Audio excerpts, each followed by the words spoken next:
Men Aziz Baxtiyorich Ilyasov, akusher-ginekolog, Respublika ona va bola salomatligi markazidan 4-5 mart kunlari Xorazm viloyati Urganch shahridagi ona va bola salomatligi markazining Xorazm filialiga tashrif buyurdik.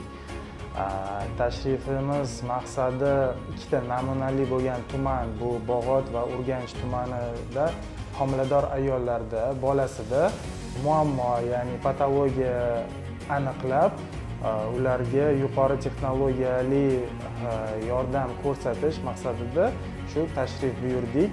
Ultratovush tekshiruvi natijasida ayollarimizda, ko'p homilali egizli homilador ayollarimizda asoratlangan holat aniqlangan holda biz ularga yuqori texnologiyali amaliyot bajarishni tavsiya etiladi. Muddatni uzaytirib, homilada patologiya bo'lmasligini oldini olish maqsadida shu yuqori texnologiyali muolajalar tavsiya etiladi. Shu 2 kunlik tashrifimizda biz bir ayolga, egizli ko'p homilali ayolda fetal transfuzionni sindrom degan asorat aniqladik. Shu ayolga biz yuqori texnologiya qatoriga kiradigan amniya reduksiya amaliyotini tavsiya etdik. Oila a'zolari bilan gaplashgan holda tavsiyalarni, rivojlanish nuqsonlarini, bo'lishi mumkin bo'lgan asoratlar haqida tushuntirilganda ayol va oila a'zolari shu muolajaga rozilik berdi. Shuning uchun shu ayolga bugunda Xudo xolasa amniya reduksiya jarayonini o'tkazib, homilaning muddatini uzaytirish maqsadida yuqori texnologiyali xizmat ko'rsatiladi.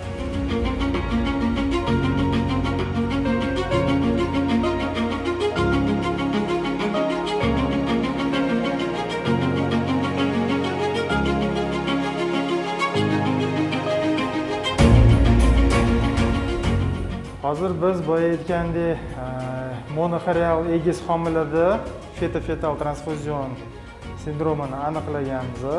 Ya'ni bitta bolada suvi ko'payib ketgan, maksimal chuqur cho'ntak 160 mm dan yuqori bo'lgan, ikkinchi homilada esa 20 mm dan kam. Endi biz yuqori texnologiyali amaliyotni bajarish maqsadida bu bemorga tavsiya etganimiz amniya reduksiya usuli, ya'ni suvi ko'payib ketgan homiladan suvini aktiv drenajlash usulida olib tashlaymiz. Shunda ikkita bolada muvozanat paydo bo'lish uchun shu muolaja qilinadi. Hozirgi kunda muvozanat buzilgan. Bu muolajani bir necha marotaba takrorlasa bo'ladi. Bu muolaja orqali bolalarda muvozanatni tiklab, homilaning muddatini uzaytirish erishiladi.